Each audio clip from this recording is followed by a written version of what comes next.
Donc il y a le Père José, le curé de la paroisse, et le pasteur. Alors, je tiens à préciser les choses, c'est que quand je suis arrivé dans cette ville de Sanary, je suis allé voir le curé de l'époque, le pasteur de l'époque, et je lui ai dit, voilà, on ne va pas vivre les uns à côté des autres en s'ignorant, on essaye de faire des choses ensemble, de vivre ensemble.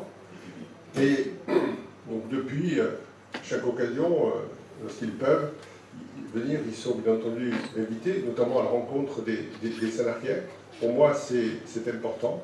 Moi, je n'ai aucun état d'âme là-dessus. Au contraire, je le fais avec force et détermination, même si ça peut effectivement contrarier quelques laïcards de service. Mais je tiens à préciser que, je le redis parce que là récemment on ne va pas casser là-dessus, quand le rabbin m'invite et il me bénit, je suis content. Je vous le dis tout de suite. Comme je l'ai dit au Père José et à notre pasteur, Noémie, moi, vous savez, je ne sais pas si les prières, ça change quelque chose, mais moi, quand je sais qu'on prie pour moi, ça me fait du bien.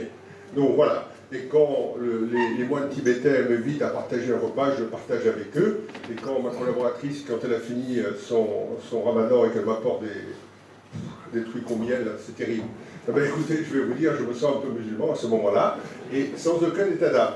Donc, nous vivons ensemble, on essaye de trouver ce que nous pouvons partager les uns et les autres, essayer de trouver ce qui nous rapproche, et pas toujours essayer de chercher ce qui nous divise. Mais ce n'est pas simplement vrai pour les paroisses, c'est vrai pour tous les groupes de personnes, que ce soit des associations, que ce soit des commerçants, que ce soit des retraités, peu importe.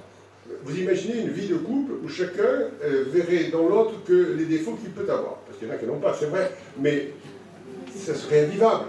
Donc il faut essayer de chercher ce qui nous rapproche. Ce n'est pas moi qui l'ai inventé, mais je préfère cultiver cette façon de voir les choses. Bonjour à tous et bienvenue, bien sûr, à Sanary.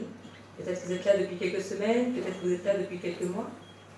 Effectivement, Sanary a la chance d'avoir la richesse de deux paroisses, une paroisse catholique et une paroisse protestante. Et les deux sont au cœur de la ville, au cœur des activités, au cœur de la vie quotidienne. Je ne peux pas parler de la paroisse catholique, mais je peux parler de la mienne, qui est la paroisse protestante. C'est une paroisse qui est à l'image de Sanary, une paroisse vivante, dynamique, qui a cœur à être à la fois portée par les traditions et à la fois portée par l'innovation. Et c'est un lieu où peut-être vous aurez l'occasion de venir, non pas pour forcément célébrer ou avoir un temps de culte, mais aussi pour un temps culturel. Parce qu'il y a une spécificité de la paroisse de Sanary, la paroisse protestante, c'est qu'elle, à la fois, elle a ce côté cultuel, ordre culte, et culturel. Il y a par exemple l'association Art et Rencontres qui propose très régulièrement des concerts, et des concerts qui sont vraiment de très belle qualité au mois de septembre. Très heureux d'être ici, de voir combien de choses vous avez fait l'année passée et nous avons vécu aussi ensemble.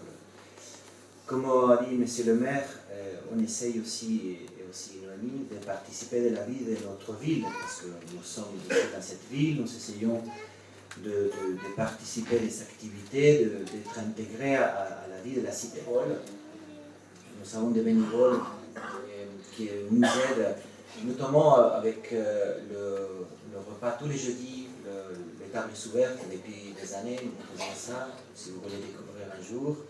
Aussi avec les visites des malades, le catéchisme, nous avons aussi le devoir, nous essayons vraiment de vivre, d'être vivants, de montrer que nous ne sommes pas en train de mourir, que nous sommes en train de vivre.